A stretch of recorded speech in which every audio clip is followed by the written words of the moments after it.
Voter তালিকা থেকে নাম বাদ, আতঙ্কে হৃদরোগে আক্রান্ত হয়ে মৃত্যু বৃদ্ধের, এমনই অভিযোগ নদিয়ার চাপড়ায়। হাটরার বাঙ্গালপাড়ার বাসিন্দা খাদেজা বিবি মণ্ডল এসআইআর শুরুর আগে 53 পাটের 116 নম্বরে নাম ছিল তার। এসআইআর ফর্ম ফিল আপের তাকে শুনানিতে রাখা হয়। খসড়া তালিকা প্রকাশের পর তাকে স্থানান্তরিত দেখানো হয়। অভিযোগ, তারপর থেকেই আতঙ্কে ভুগছিলেন তিনি। বছর 71 খাদেজা বিবি। শুক্রবার ভোরে হৃদরোগে আক্রান্ত হয়ে মৃত্যু হয় তার। ঘটনার পুনরাবৃত্তি যেন না হয় তার জন্য কমিশনের দৃষ্টি আকর্ষণ করে মৃতের আত্মীয়। যখন এসআইয়ের যখন ফর্ম ফিল আপ হয়, আমরা ইতিমধ্যে সকলে মিলে বসে এক জায়গায় একটা ফর্ম ফিল আপের করি। তাতে আমার ভাবিরও নাম, মানে ফর্মের যে সব আধার কার্ড, ভোটার ফটো সব কিছু সাবমিট করার পরেও ওনার হিয়ারিং আসে।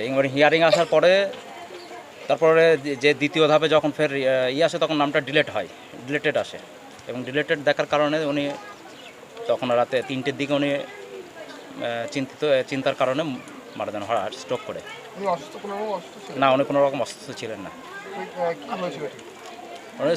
সম্ভবত স্ট্রোক করেছে। এসআইআর এর নামে হয়রানি করা হচ্ছে বলে দাবি করেন চাপড়া ব্লকের যুব তৃণমূল কংগ্রেসের কনভেনার। এই ঘটনার জন্য নির্বাচন কমিশনের দিকেই আঙুল তুলেছেন তিনি। যখন এই বুথে 297 জনের নাম নোটিশ আসে, 297 জনের পর দেখা যায় 289 জনের নাম অলরেডি ডিলিট।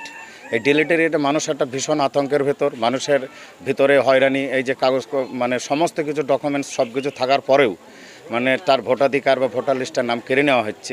এই মানুষ একটা আতঙ্কে, মানুষ কি হবে, কোথায় যাব, কি পরিস্থিতি দাঁড়াবে। এটা ঘৃণ্য চক্রান্ত করে রাজনৈতিক একজনের, মানে একটা রাজনৈতিক দলের মানে যে গোলামি করছে, তার পরিস্থিতিতে মানে এই নির্বাচন কমিশনার আমরা শাস্তির দাবি চাচ্ছি। মানে নির্বাচন কমিশনারের ইস্তফা এবং ওনার শাস্তির ব্যবস্থা। এসআইআর আতঙ্ক যেন কাটছেই না। একের পর এক এসআইআর আতঙ্কে মৃত্যুর অভিযোগ। আর কত মানুষকে প্রাণ হারাতে হবে? এই ধরনের ঘটনার রাশ টানতে কেন কোনো ব্যবস্থা গ্রহণ করা হচ্ছে না তা নিয়ে উঠছে প্রশ্ন। প্রসেনজিৎ চৌধুরীর রিপোর্ট, ক্যালকাটা নিউজ।